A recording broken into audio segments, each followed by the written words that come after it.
വിവാഹ നിശ്ചയം നടക്കാനിരിക്കെ 24 വയസ്സുള്ള യുവതിയെ ബുധനാഴ്ച രാവിലെ മരിച്ച നിലയിൽ കണ്ടെത്തിയതായി പോലീസ്.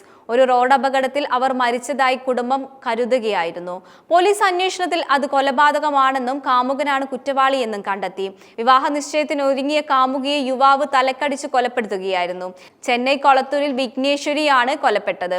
സംഭവത്തിൽ പുതുക്കോടിയിലെ ദീപനെ പോലീസ് അറസ്റ്റ് ചെയ്തു.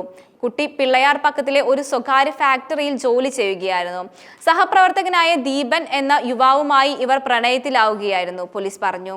ബുധനാഴ്ച രാവിലെയാണ് പെൺകുട്ടി മരിച്ച നിലയിൽ കണ്ടെത്തിയത്. വെള്ളിയാഴ്ച വിഘ്നേശ്വരിയുമായി വിവാഹ നിശ്ചയം നടക്കാനിരിക്കെയായിരുന്നു. സഹപ്രവർത്തകനായ ദീപൻ മറ്റൊരു ജാതിയിൽപ്പെട്ട ഒരാളാണ്. ഇത് സംബന്ധിച്ച് ഇരുവരും വാക്തർക്കങ്ങൾ ഏർപ്പെട്ടിരുന്നു. ചൊവ്വാഴ്ച രാത്രി ദീപൻ തന്നെ ഉപേക്ഷിക്കുമെന്ന് ഭയമുണ്ടെന്നും മാതാപിതാക്കളെ അറിയിച്ചുകൊണ്ട് വിഘ്നേശ്വരി വീട്ടിൽ നിന്നും ഇറങ്ങിപ്പോവുകയായിരുന്നു. ബുധനാഴ്ച പുലർച്ചെ കൊളത്തൂർ ശ്മശാനത്തിന് സമീപം വിഘ്നേശ്വരിയുടെ സ്കൂട്ടർ കണ്ടെത്തി. ഒരു വൈദ്യുത തൂണിൽ ഇടിച്ച് നിലയിലായിരുന്നു വണ്ടി.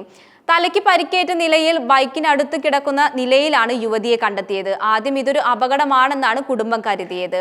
എന്നിരുന്നാലും അജ്ഞാത സന്ദേശം ലഭിച്ചതിനെ തുടർന്ന് ശ്രീപെരുമ്പാവൂർ പോലീസ് സ്ഥലത്തെത്തി മൃതദേഹം പോസ്റ്റ്മോർട്ടത്തിനായി അയച്ചിട്ടുണ്ട്. സംശയത്തെ തുടർന്ന് പോലീസ് ദീപയെ ചോദ്യം ചെയ്തു. തുടർച്ചയായ അന്വേഷണത്തിന് ഒടുവിൽ വിഘ്നേശ്വരിയെ സ്റ്റീൽ വാട്ടർ ബോട്ടിൽ ഉപയോഗിച്ച് അടിച്ചതായും അത് അവളുടെ മരണത്തിന് നയിച്ചു എന്നും യുവാവ് വെളിപ്പെടുത്തി. തുടർന്ന് തന്റെ പ്രവൃത്തി മറച്ചുവെക്കാൻ അയാൾ അപകടം കെട്ടിച്ചമക്കുകയായിരുന്നെന്നും പറഞ്ഞു. കൊലപാതക കുറ്റത്തിന് പോലീസ് ഇയാളെ അറസ്റ്റ് ചെയ്തു.